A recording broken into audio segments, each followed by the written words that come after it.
South Korea successfully launched its domestically developed space rocket Nuri, putting satellites into a target orbit about 600 kilometers above Earth. This was the rocket's first nighttime launch and the fourth of 6 planned launches the country plans to make through 2027. Korea's central bank has decided to keep its key interest rate steady amid rising housing prices and the sharp depreciation of the South Korean won against the US dollar.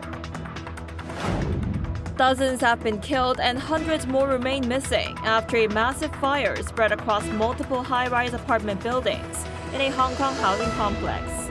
3 people have reportedly been arrested on suspicion of manslaughter. 6, 5, 4, 3, 2, 엔진 점화.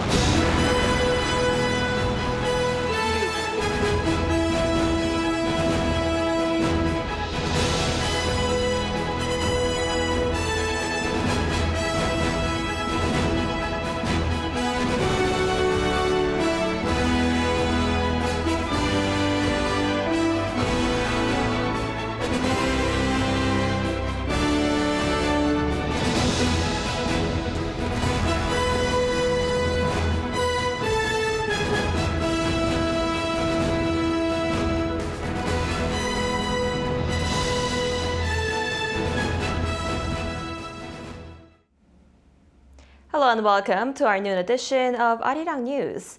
We begin today with a major milestone in South Korea's space program. The country successfully launched its homegrown rocket Nuri in the early hours of this morning, placing more than a dozen satellites into orbit. Our correspondent Park Go-nu reports from the Naver Space Center in Kohung. 3, 2, 1. Off Korea's homegrown Nuri rocket goes, soaring into space for its 4th mission.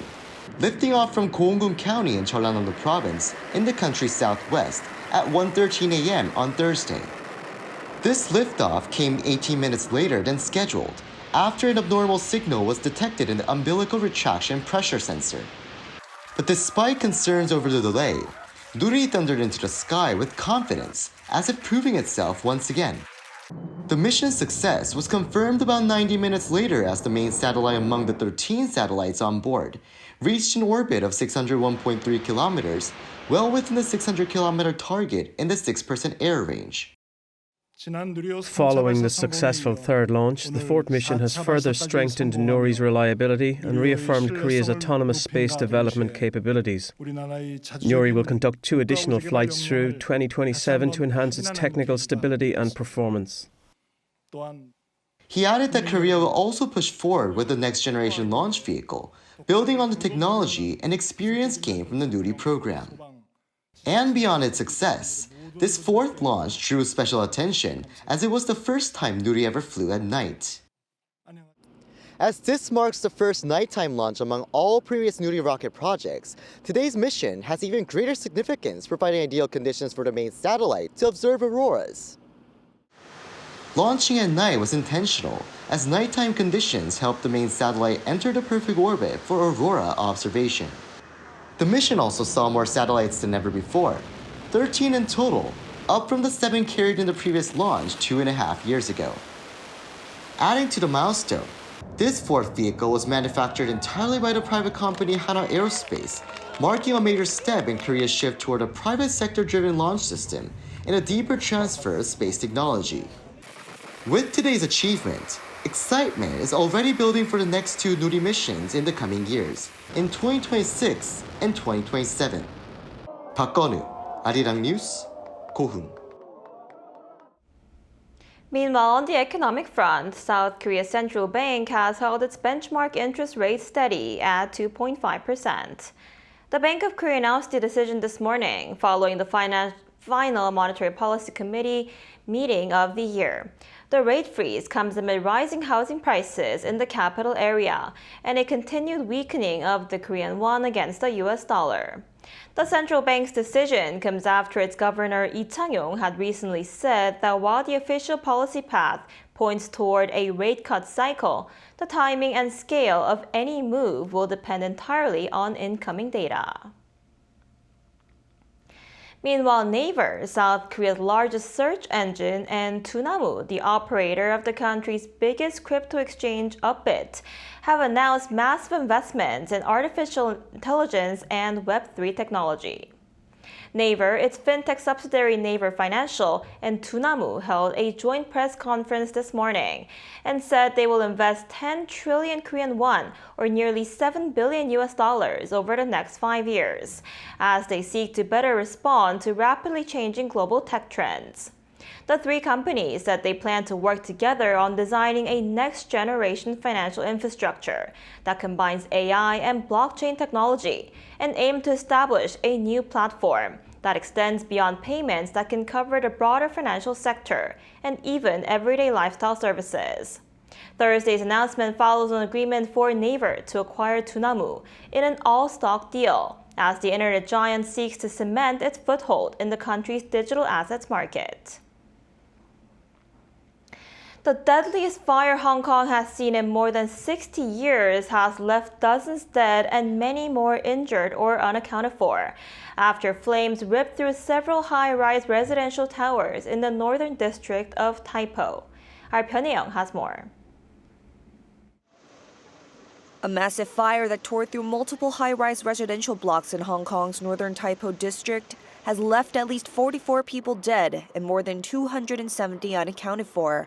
The blaze erupted on Wednesday at the Wang Fu Court housing complex, a cluster of 8 blocks with almost 2,000 units, which is home to more than 4,600 residents, many of them elderly. Around 2:45 p.m. in the afternoon, I suddenly heard a very loud noise.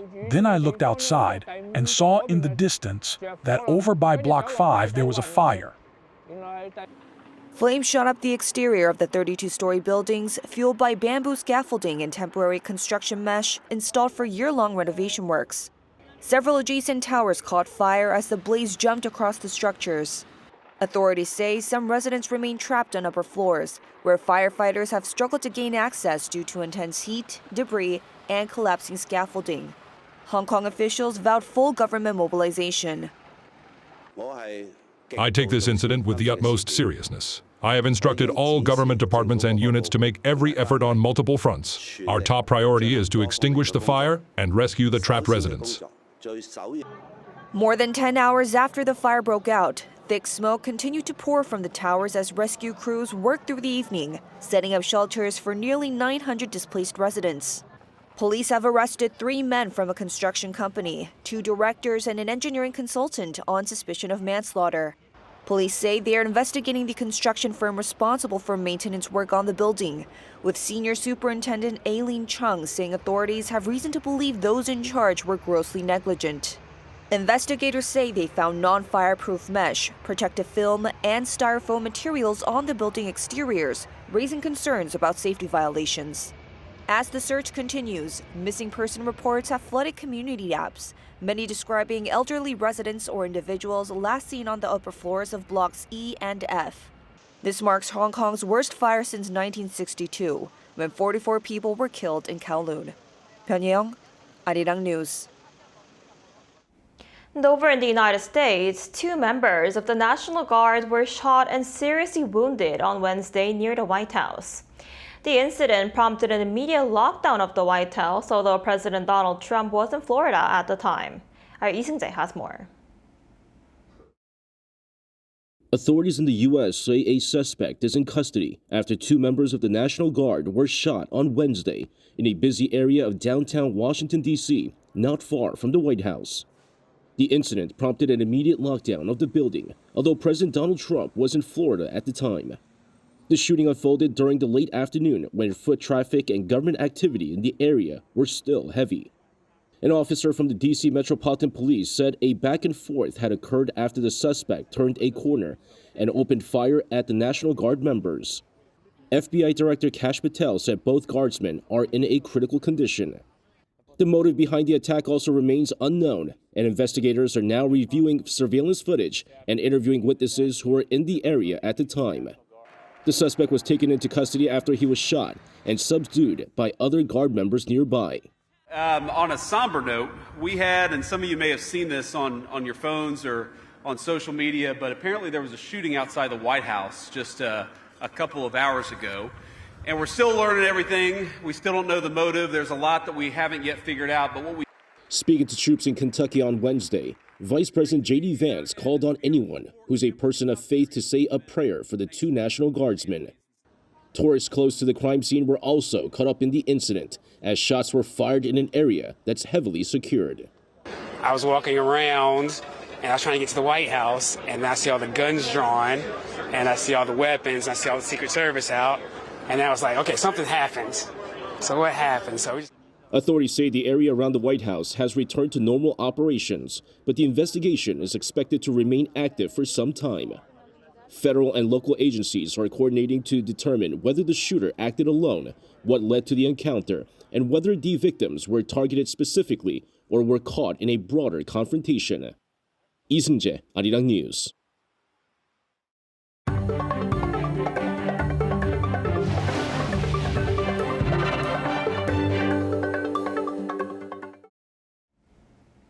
The National Assembly will vote on an arrest motion for former People Power Party floor leader Chu Kyung-ho later today. Chu is under investigation for his alleged involvement in former President Yoon Suk-yeol's brief martial law declaration last December. Prosecutors say Chu obstructed his own party members from attending a key parliamentary vote to lift Yoon's martial law decree. They allege he repeatedly changed the location of an emergency party meeting on the night of December 3rd at Yoon's request.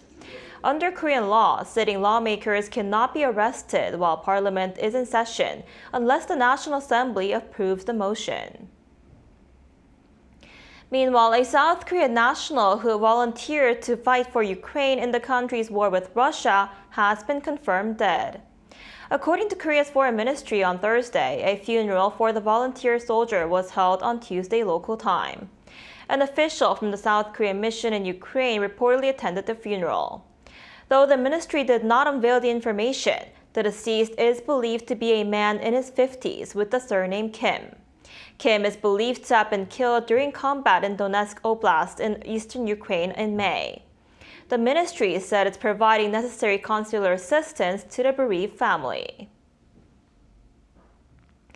Seoul hosted regional leaders to discuss how AI and digital innovation are reshaping public services and what it'll take to prepare workers for the changes ahead. Our Buniran has this report. Artificial intelligence is transforming how public services are designed and delivered worldwide, creating new challenges that demand new solutions. South Korea's Ministry of Personnel Management and the OECD co-hosted this year's Asia Public Service Network meeting in Seoul on Wednesday, bringing together representatives from 13 countries to strengthen regional cooperation in the public sector. Under the theme Transforming the Public Workforce in the Age of Disruption and Innovation, the event featured sessions on future public service leadership, workforce management in the digital era, and the role of AI in government. Discussions focused on how people and AI can collaborate to create new ways of working and foster more innovative organizational cultures. Minister Choi Dong-seok stressed that the rise of AI requires a fundamental shift in mindset. What we must do is ask the questions. We must be the ones who identify the problems. Then we simply ask AI how they might be solved, and we evaluate whether the solution is good, ethical, and beneficial for the people. We need to cultivate the ability to think about what truly matters. He added that the next step in transforming South Korea's public sector lies in helping public officials become autonomous decision-makers who can exercise judgment rather than simply rely on rigid hierarchies. Recently, the Ministry of Personnel Management announced the removal of the duty of obedience from Article 57 of the National Public Officials Act. Instead, they are trying to fundamentally change how we work, to encourage dialogue and discussion so we can find better solutions together. By strengthening learning and mutual support across the region, the network aims to build public services that can withstand disruption in the digital era and drive innovation and transformation for the benefit of citizens. Moon Hae-ryun, Arirang News.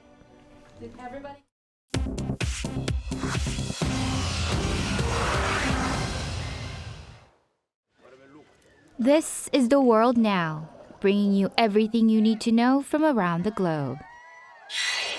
In West Africa, officers from Guinea-Bissau's military declared they had seized power after gunfire erupted on Wednesday near the presidential palace in the capital ahead of the announcement of presidential election results.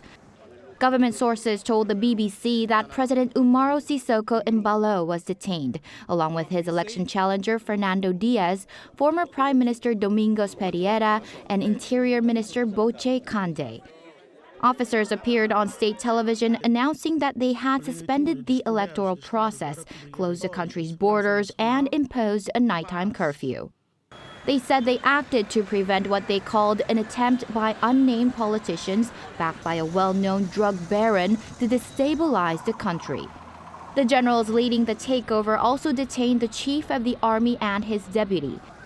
Guinea-Bissau has experienced multiple coup or attempts over the past 5 decades. In Thailand, authorities declared the southern province of Songkhla a disaster zone after days of torrential rain left at least 33 people dead and thousands stranded. Officials said flooding has hit 9 southern provinces, affecting more than 2 million people and forcing 13,000 into shelters on Wednesday. The city of Hat Yai has been one of the worst hit, with floodwaters rising up to 2 meters after record rainfall. Thailand's military has deployed aircraft and boats to deliver medicine, food, and water as emergency teams report being overwhelmed by calls for help. In Peru, a court sentenced former President Martin Vizcarra to 14 years in prison for taking bribes worth more than $600,000 during his time as governor of Moquegua. The court also issued a 9-year ban on holding public office on Wednesday. Vizcarra says he will appeal, calling the ruling, quote, revenge, but officials say he is expected to begin serving his sentence immediately.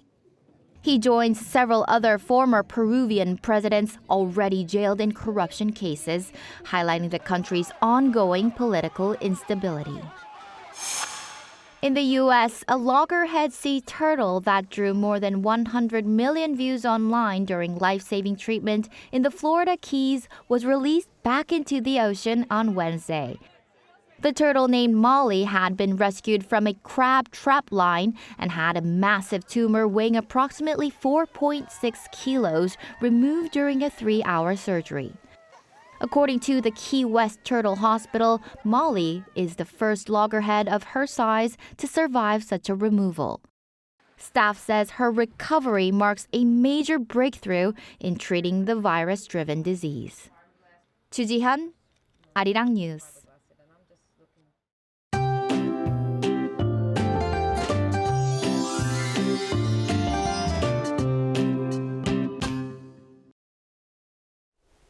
Showers begin along the west coast earlier and will spread nationwide by the afternoon. Some of this rain will get heavy with gusty winds and thunderstorms with 5 to 20 millimeters in the forecast. And of course, at higher elevation where temperatures are lower, rain will turn to snow. So mountainous areas of Gangwon-do province could get up to 10 centimeters, possibly enough for a heavy snow advisory. Winds, however, will be strong throughout the day, especially along the west coast and Jeju Island, with a wind advisory being in place.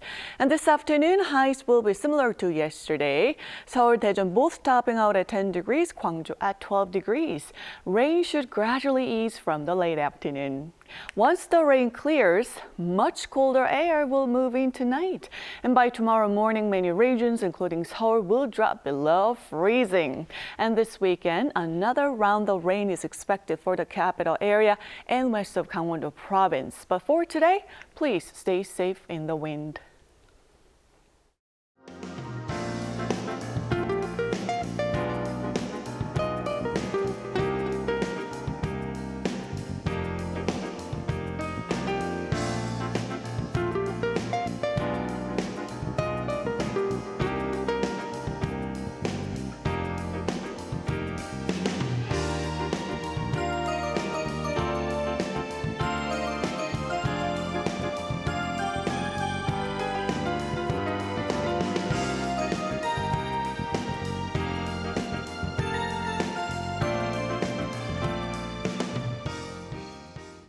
That's all we have for today's noon edition of Arirang News. Thank you for watching. We'll be back at 5 p.m. Korea time. Stay tuned.